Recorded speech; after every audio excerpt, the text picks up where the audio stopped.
that in the Muslim world also we've started summits like this where ideas are exchanged, intellectual activities promoted. So I want to congratulate you, first of all. And then, before I start my vision of governance in Pakistan, I just want to inform the audience here what was an international sportsman, a cricketer, how did he end up in politics? And then how did he become a prime minister? So I think it'll be interesting for you because then you will understand what I intend to do with Pakistan.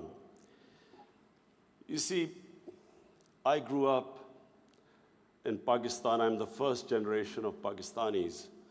When Pakistan in the 60s was considered the fastest growing country in Asia, it was actually a model of development for the developing world.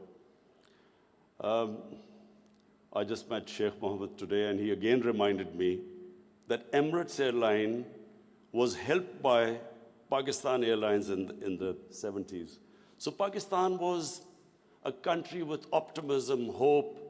We grew rapidly. We had excellent governance system. Our bureaucracy was one of the best in Asia. And that's the Pakistan I grew up in. So then I played international cricket. When I started my international cricket, Pakistan was one of the weakest teams in world cricket. And we were emerging from colonialism. So we took great pride as our team became stronger and it competed. And by the time I left cricket, Pakistan was world champions.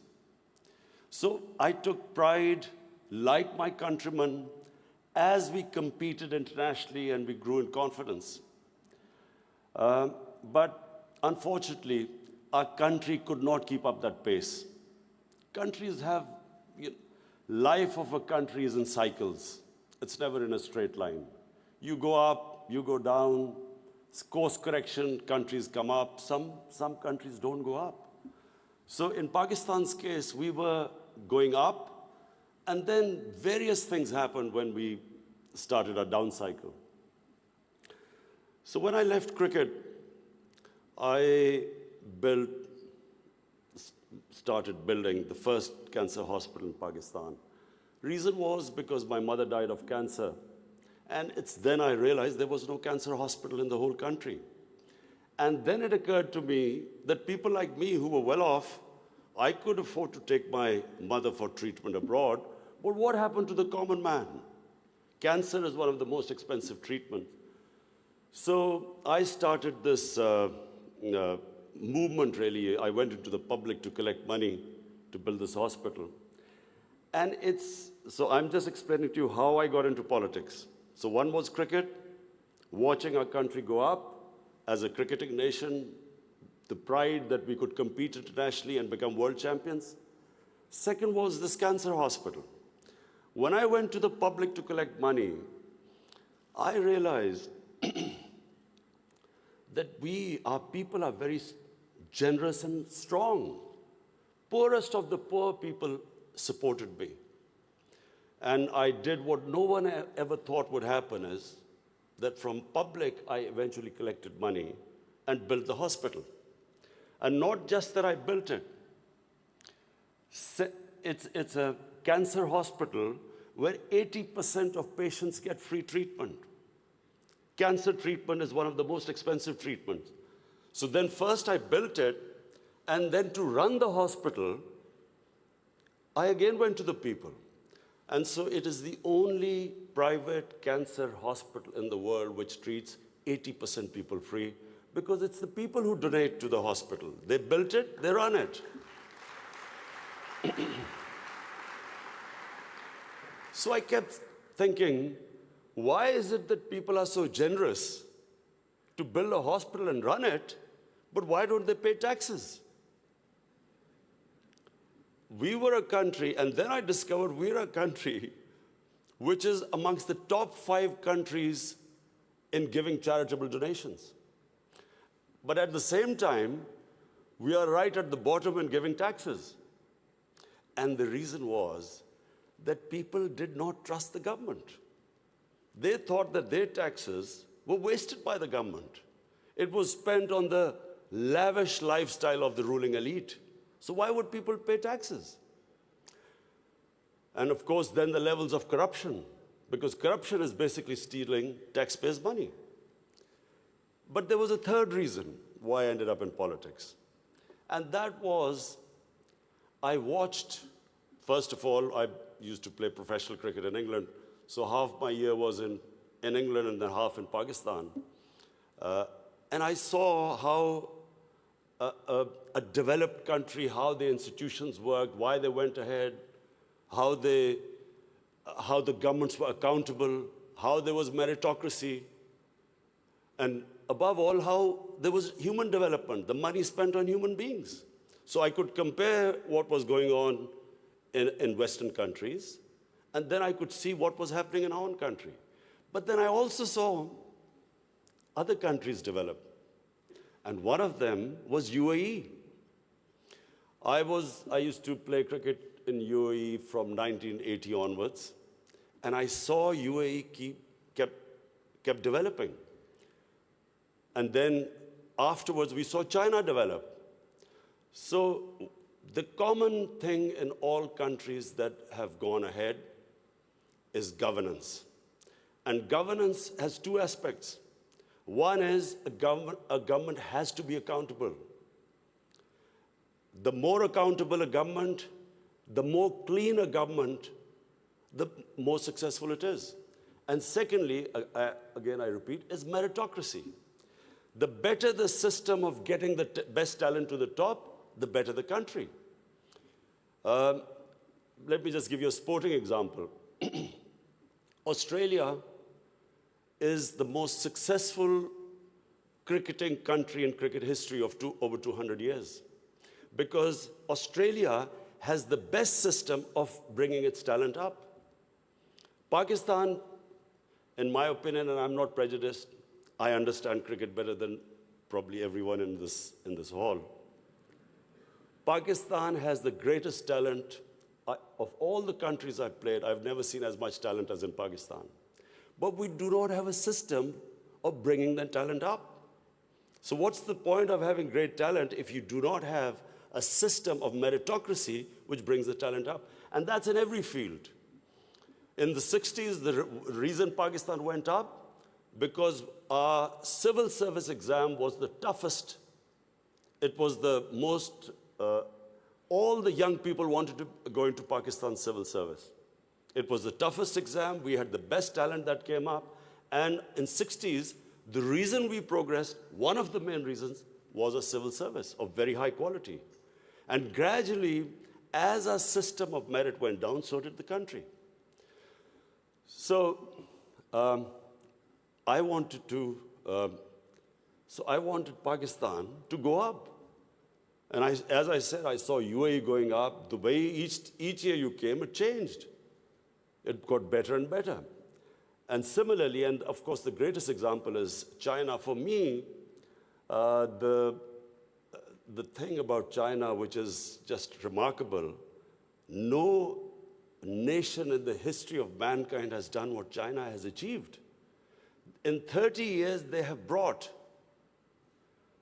700 million people out of poverty. It is just a phenomenon which has never happened in human history. And of course, my motivation, again, of the Pakistan I wanted to see was based, and I'm a student of history, Islamic history especially, was on the Prophet, or Prophet, peace be upon him, the state of Medina, which he created. Now, why do I say the state of Medina? Because the state of Medina laid the foundation of one of the greatest civilizations in the history of mankind. The principles that found the foundation of the state of Medina is what, for the next 700 years, was the greatest civilization on earth. And what were those principles? The state of Medina was founded on incredible principles of justice and humanity. It was the first time a welfare state was made, a state that took responsibility of the weak, what China has done right now. That was the state of Medina, where first time a state took responsible for its poor, its weak, its orphans, its widows. In the state of Medina, the first time pensions were created. Old people were also, it was a humane state. And secondly, there was justice, rule of law. These were the two main things. And the third thing, the Prophet of Islam, peace be upon him, made seeking knowledge a sacred duty. The word was that even if you have to go to China to seek knowledge, you must. Those days going to China meant not coming back. So the emphasis on seeking knowledge. For the next 700 years, all top scientists were Muslims. And that was the state of Medina. It laid that foundation. And then the way minorities, other religious people were treated. The Prophet signed famous, the Misaq-e-Medina. There's still a letter in St. Catherine's Church which was signed with the Christians that your places of worship will be, till the end of time, they will be protected by Muslims. Secondly, that no forcible conversions would be in Islam. Thirdly, the Prophet's last sermon, it is a charter of human rights. It's about how human beings are equal. So it was a humane state created, rule of law, emphasis on education, that led to the growth of Muslim civilization. So this is, in Pakistan, we want the same basis of our state. The rise of what I believe, the way our country will rise, it will go back to those principles. We must, number one, have rule of law, everyone equal before the law. State must be accountable. We must have a welfare state where the state must take responsibility of its poor people. Half our population is on the poverty line or just above, and about 25% are below the poverty line. The state must take responsibility. All policies of the state must be, like in China, how do we lift the people from the bottom? And the most important thing is that we must, in Pakistan, start a reform program. Reforms are painful, but it is essential if we have to get out of our current problems. So, first of all, I joined politics in '96. From '96 to 2013, there was a very small party. Most of the time, it was one step up and 3 steps down. The first election I contested, we were wiped out. Second election, 5 years later contested, we had only 1 seat. Third election, we boycotted, and most of the time people made fun of me, thought we would never make it, because I'm an outsider. I wasn't from the political class. But one big lesson from sports which I learned, you only lose when you give up. So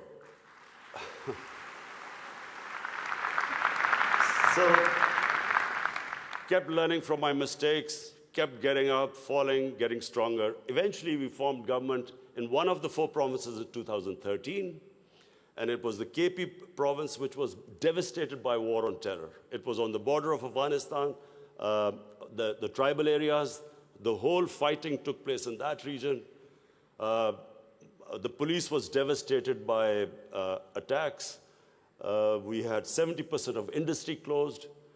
And KP has a reputation that they only give you 1 chance. Each government comes once, it's ousted the next time. So we came in a coalition government, and we started our reform programs. First of all, we started spending money on human development, health and education.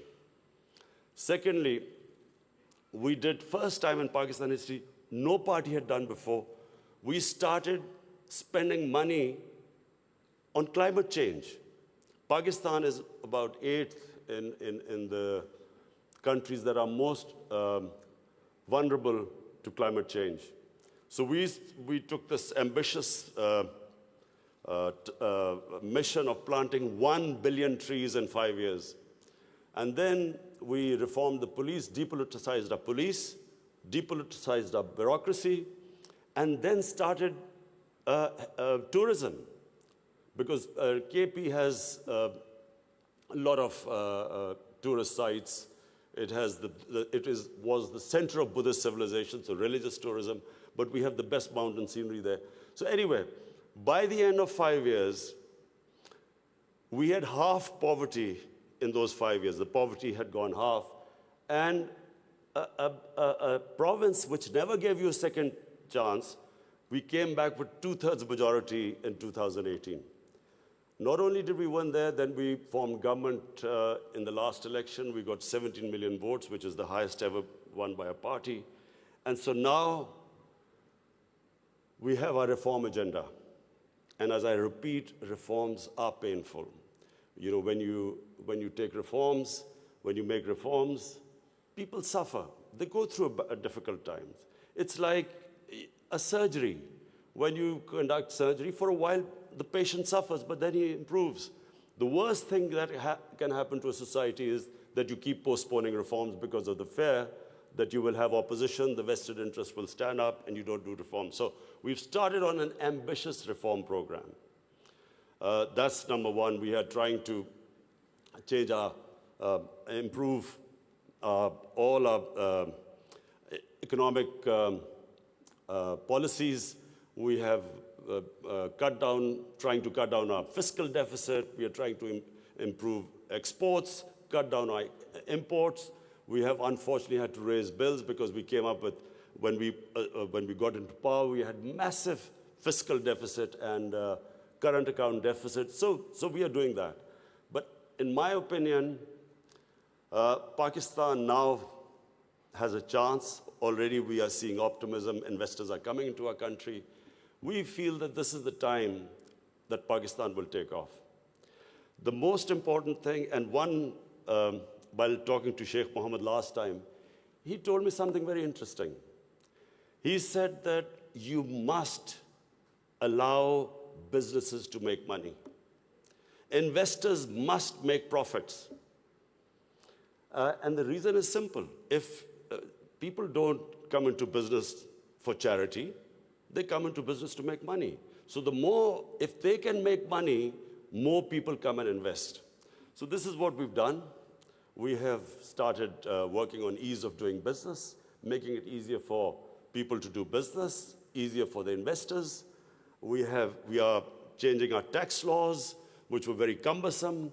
So we are conducting a series of reforms. And already, we're seeing the signs of the country improving. But most important, Pakistan has the best tourist potential.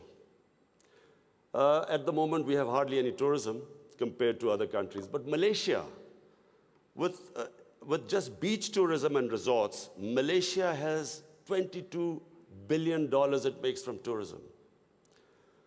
Turkey, with beach and historical sites, beach tourism, Turkey has $42 billion from tourism.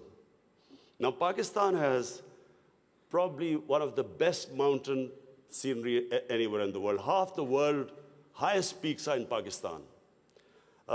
Pakistan has 1,000 kilometers of coastline. Pakistan has the oldest historical monuments, probably as old as anywhere in the world. We have Indus Valley civilization, which is 5,000 years old. We have Peshawar, the oldest living city in the world, 2,500 years. Lahore and Multan, ancient cities. But what we have, probably more than any other, hardly any other country has, is religious tourism. We have, for Muslims, we have the Makkah and Medina of the Sikhs. The Sikh religion has the two holiest sites in Pakistan, and we have just opening those sites for Sikhs. And we have opened up a visa regime. First time in Pakistan, we have 70 countries which can come in and get visa at the airport. We also have, I mentioned I mentioned Buddhist civilization, the Gandhara civilization, which was the cradle of Buddhist civilization, is in KP, north of Islamabad. Some of the ancient sites, the biggest sleeping Buddha, 40 feet, is in Haripur. And then we have, for the Sufis in Islam, we have some of the greatest highest number of Sufi shrines all over Pakistan. So what we are doing is we are opening up the country. We are opening up for tourism, investors. And I would like to finish my talk by saying something else which Sheikh Mohammed said. Sheikh Mohammed said, apart from this great thing which has stuck in my mind, that a businessman must make money. You see, what happened in Pakistan was people were making money. Then came 70s and we had a socialist government. When the socialist government came in, everything went anti the big businesses. There was nationalized. And the mindset of our bureaucracy and our politicians was that somehow making money was a sin. So now we are reversing the whole thing. We are now asking businesses that, look, we will help you in making money, because the more money they make, the more investment will come. But the only thing is, the money, as we create wealth, that wealth will be used to lift people out of poverty. So we want an equitable growth. We don't want the rich to get richer and the poor to get poorer. I am really against this neoliberal economics where you have 62 people owning as much wealth as 3 billion people on this earth. I think that the distribution of growth should be equitable. But the last thing I want to say about what Sheikh Mohammed, I still remember. It's very important that to take risks in life. Sheikh Mohammed said that when 9/11 took place, he immediately called up Sheikh Ahmed and Emirates Airline and said, buy aircrafts and engines of aircraft, because everything went down. Prices of planes went down. People were not flying as much. This is the key. In my opinion, this is the difference between very successful people and people who don't take risks. I have played 20 years of international cricket. I saw a lot of players with a lot of talent, but they never made it big because they were scared of losing. They would not take risks. Players with less talent, but that ability to take risks, chances, they also had bad times. But eventually, the ones who took more chances and risks were the ones who made it big. This is the time, my last word is to the investors. This is the time to come to Pakistan when it is just going on the upswing. This is the time to invest in the country. And don't miss the boat. Thank you.